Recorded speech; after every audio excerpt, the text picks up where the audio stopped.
Hi, so I'm going to talk about Ross intelligence today. And I apologize if this video is not syncing with my words. I had to do them in two separate recordings. So Ross intelligence is an artificial intelligence database used for legal research. It's designed to essentially be more like talking to an associate and consulting them for advice rather than doing a typical database search. Its starting cost is $69 per user per month, and they do offer a free trial.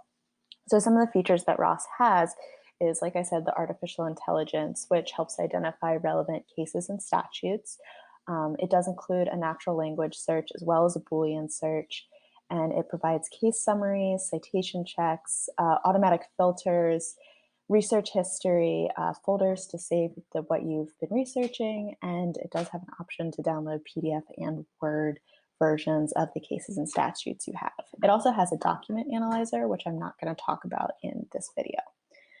So like I said, it does include cases and statutes for all 50 states and United States federal law, but it does not include dockets, secondary sources, news, or alerts. So the way this search works is I'm going to check Maryland. Go ahead and check Maryland because I wanted to do a search about family law because I'm currently having an externship in family law, and that's typically state-specific law. So I'm going to go ahead and click down to this advanced search and hit the last 10 years. So what's nice about Ross is you can check different motions. So if you're specifically looking for a motion to dismiss, you can select that, but we're not going to do that today. And then this is something I thought was kind of unique about Ross is that you can put in a fact pattern. So if you are looking for very specific facts and cases that align to the facts of your case, you can enter some. So I'm just going to say $300 per month in child support for an incarcerated person. My question is going to be, do you have to pay backlog child support when you're released from jail? And so far, the pros and cons about Ross just before doing this search is that a pro is that it's cheaper. It does have an automatic recognition filter, so it will find similar language automatically. I think the document analyzer is a pretty cool idea. The cons I would say is that there's no secondary sources, so I don't think Ross would be your first step in legal research. So I'm going to go ahead and hit search. My internet's a little slow. And it's just searching cases right now.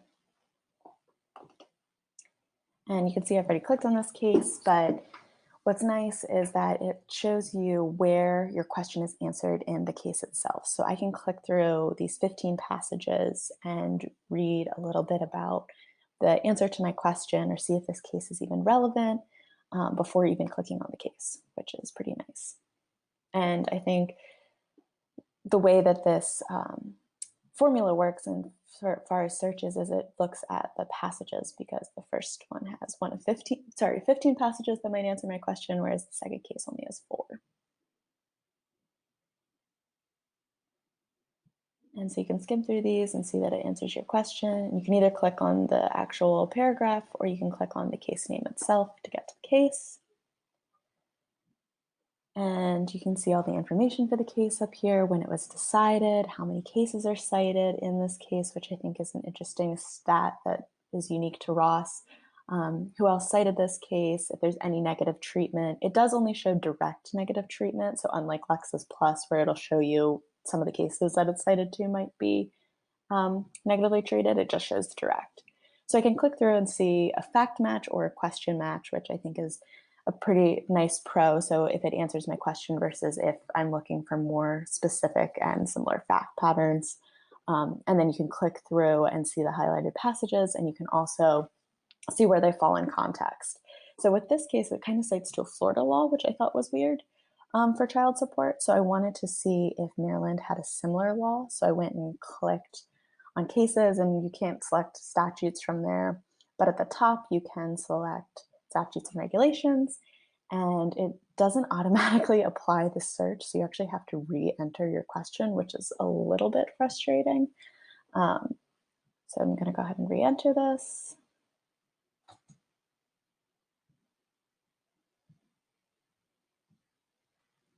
And again, click Maryland because I'm looking for the Maryland specific statute. And hit search.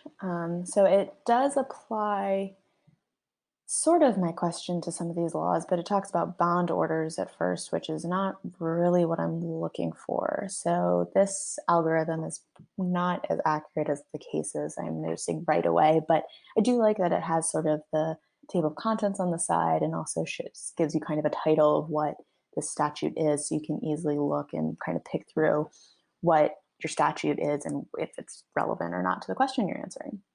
So as I'm scrolling down, I'm noticing this section 12101. I'm not really sure why it's twice, but this seems to be answering my question. It's suspension of child support for incarcerated obligators.